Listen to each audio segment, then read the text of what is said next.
Do you love art as much as we do? As you know, art is not just a source of inspiration, but a great mystery too. Artists often add unique little details to their paintings or leave messages that are impossible to notice. Stay with us as we uncover the facts and truths about the Scream, Mona Lisa, and The Last Supper. The Scream. First famous painting is The Scream. It was painted by Edvard Munch in 1893 in Oslo, Norway. The reason why it was painted is that the Scream, according to Munch, represents his soul. Munch also emphasized that he painted a moment of existential crisis. He was walking down a road similar to the one in the painting while the sun was setting, creating a beautiful, vibrant background.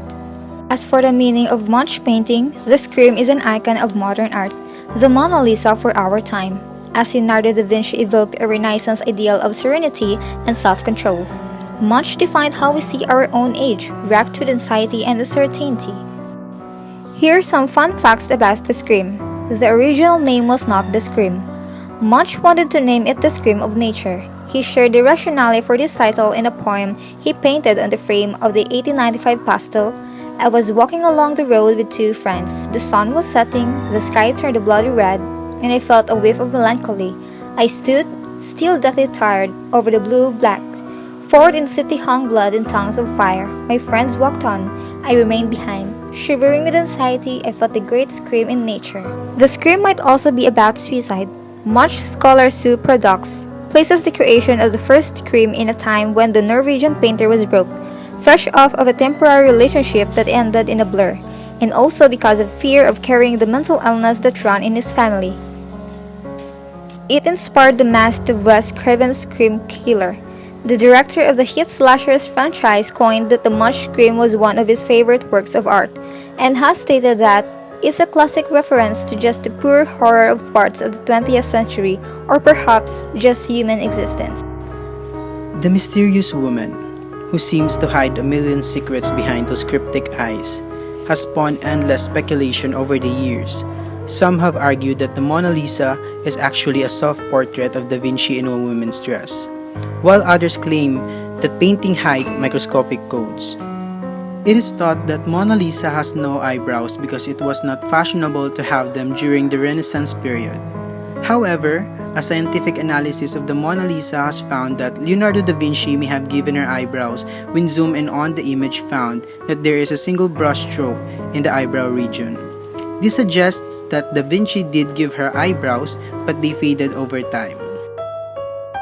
The painting was analyzed by the University of Amsterdam used emotion recognition software to decipher the enigmatic smile of Leonardo da Vinci Mona Lisa. It included that the subject was 83% happy, 9% disgusted, 6% fearful, and 2% angry. The mesmerizing mystery of Mona Lisa's smile and how Leonardo magically leveraged it into creating a thing more divine than human, and yet no other than alive, would prove too intense for many to bear. The 19th century French art critic Alfred de Mesnil confessed to finding painting paradox utterly paralyzing. When painting the Mona Lisa, Leonardo da Vinci had 6 musicians play for him and installed a musical fountain he invited himself. He did all this because he wanted to keep his subject relaxed and entertained. Leonardo da Vinci also invented scissors, played the viola, and spent 12 years painting the Mona Lisa's lips. Leonardo da Vinci Last Supper, 1945-1998, Santa Maria della Grazie, Milan. Last Supper, also called Lord's Supper in the New Testament, the final meal shared by Jesus and his disciple in an upper room in Jerusalem.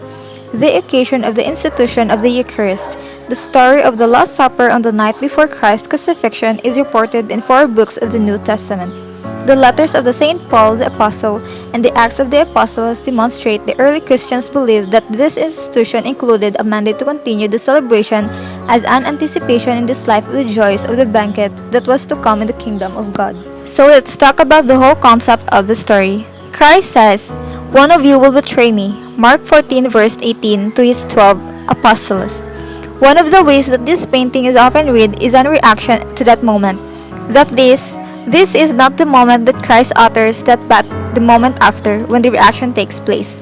These are his closest followers, and this is terribly shocking, and so what we see is an incredible set of reactions from the apostles around the table. So there's one way we can understand the fresco, but there's another aspect of the narrative which is the most important. Christ, as you can see, is reaching towards both a glass of wine and towards the bread. And this is the institution of the sacrament. The sacrament of the Eucharist, we might know it as Holy Communion, where Christ says, "Take this bread, for this is my body, and take this wine, for this is my blood, and remember me."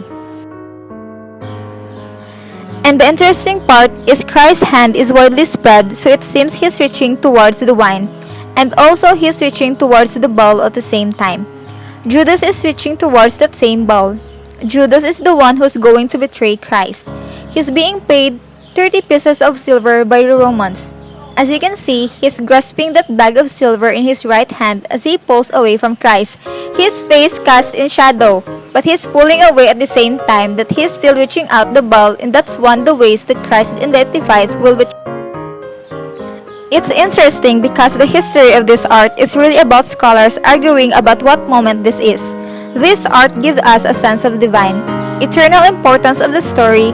We would never mistake this for 13 people having dinner. We know this is the Last Supper. The figures themselves are monumental in this space and too crowded for the table, creating a kind of energy, a kind of chaos that surrounds the perfection, the solemnity, the geometry of Christ.